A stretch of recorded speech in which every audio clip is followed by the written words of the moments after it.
महाराज जी कैसे हैं आप? हाँ, मैं ठीक हूँ, बढ़िया। कितना आनंद आया त्रिवेणी के इस मंच पर काफ़ी देर तक काफ़ी समय आपने बिताया।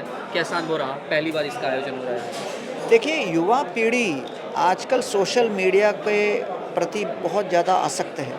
जी। आदरणीय योगी जी के टीम ने रामभाव मालवीय प्रबोधिनी के साथ कोलैबोरेट करके 104 भारत के ऐसे इन्फ्लुएंसर्स को एक मंच पर लाया, एक कमरे में एकत्रित किया जिनके मिनिमम 250,000 प्लस फॉलोअर्स हैं। तो एक दृष्टि से लोगों तक कोई भी संदेश पहुंचाने का एक बहुत बड़ा साधन है। तो इस त्रिवेणी के माध्यम से समृद्धि, सुशासन और संस्कृति के संदेश को किस तरह अधिक से अधिक पॉजिटिव मैसेजेस लोगों तक पहुंचाएं, इसके ऊपर मंथन हुआ। आदरणीय योगी जी के नेतृत्व में जीडीपी 12 लाख करोड़ से ऑलमोस्ट 27.5 लाख करोड़ हो चुका। पर कैपिटा इनकम भी बढ़ चुका।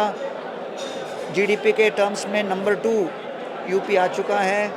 तो एक दृष्टि से आर्थिक विकास तो हुआ ही है, लेकिन आध्यात्मिक क्षेत्र से होने के नाते जो अयोध्या राम मंदिर के निर्माण के बाद जो व्यवस्थाएं तीर्थ यात्रियों के लिए हुई है, वाराणसी कॉरिडोर के डेवलपमेंट के कारण जो पहले 3,000 पर डे लोग आते थे, अब 1 लाख के ऊपर लोग आने लगे।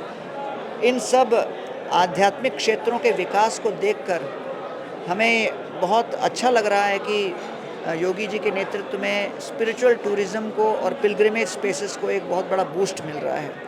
तो आज के त्रिवेणी संगम कार्यक्रम में मैंने अपनी बात रखते हुए यही कहा कि भाई, तीर्थ स्थल जितने बन रहे हैं वो सब प्रेरणा के स्रोत हैं, प्रेरणा के केंद्र हैं, जहाँ लोग आएँ और वहाँ आकर एक आध्यात्मिक जागरूकता और प्रेरणा उनको प्राप्त हो, जिससे कि वो अपने घरों को मंदिर बना सकें। तो इसलिए घर घर मंदिर जब हो तो वो संस्कार जो वैदिक सनातन धर्म के अंतर्गत और राम राज्य के समय लोग अनुभव करते थे, वो लोग अनुभव कर सकते हैं। और सोशल मीडिया इन्फ्लुएंसर्स ये काम बहुत जागरूकता के साथ कर सकते हैं कि कैसे लोग अपने जीवन में आध्यात्म को उतार सकें। तो ये संदेश लोगों तक पहुंचाने के लिए हमने उनसे प्रोत्साहन लिया। यूपी से हैं, बदलते उत्तर प्रदेश को कितना आप देख रहे हैं? 17 से पहले की क्या कुछ तस्वीरें थीं?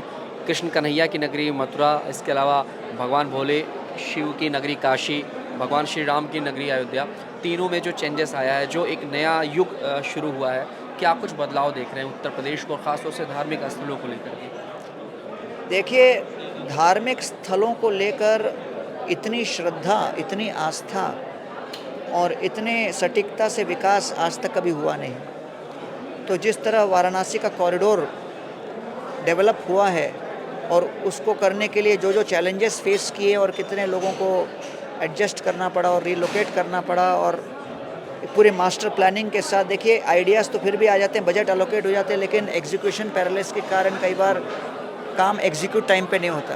तो कॉस्ट क्वालिटी टाइम के अंतर्गत जो एग्जीक्यूशन हुआ है ये भी बड़ा ज़बरदस्त है। मैं खुद काशी में जाकर दर्शन लिया हूँ हाल ही में, और तब देखा कि व्यवस्थाएं कितनी सुधर गई हैं। क्योंकि जब तक पिलग्रिम फैसिलिटी नहीं होगा तब तक लोग वहाँ आना नहीं चाहेंगे। और मैं इस्कॉन से हूँ। संस्थापक आचार्य कृष्ण कृपामूर्ति अभय चरण अरविंद भक्तिवेदांत स्वामी शिला प्रभुपाद न्यूयॉर्क में इन्होंने स्थापना की, और हमारे इस्कॉन में अब 1300 मंदिर 120 देशों में हैं। विश्व के कोने कोने से पहले जब लोगों को हम निमंत्रण देते थे कि आप आइए और इन सब स्थलों में भ्रमण कीजिए, तो डरते थे। एक भय का भी माहौल था, एक इनसिक्योरिटी सी थी। लेकिन आपको पता ही है कि लगभग 64,000 हेक्टेयर्स भूमि जो है माफिया से लेकर और पूरा माफिया राज के ऊपर जो आक्रमण हुआ है और उनको कंट्रोल किया है, इसके कारण एक सेफ्टी और सिक्योरिटी का मैसेज भी गया है, which is very tourist friendly. तो अधिक से अधिक लोग यहाँ आकर श्रद्धालु दर्शन करना चाहते हैं, भ्रमण करना चाहते हैं।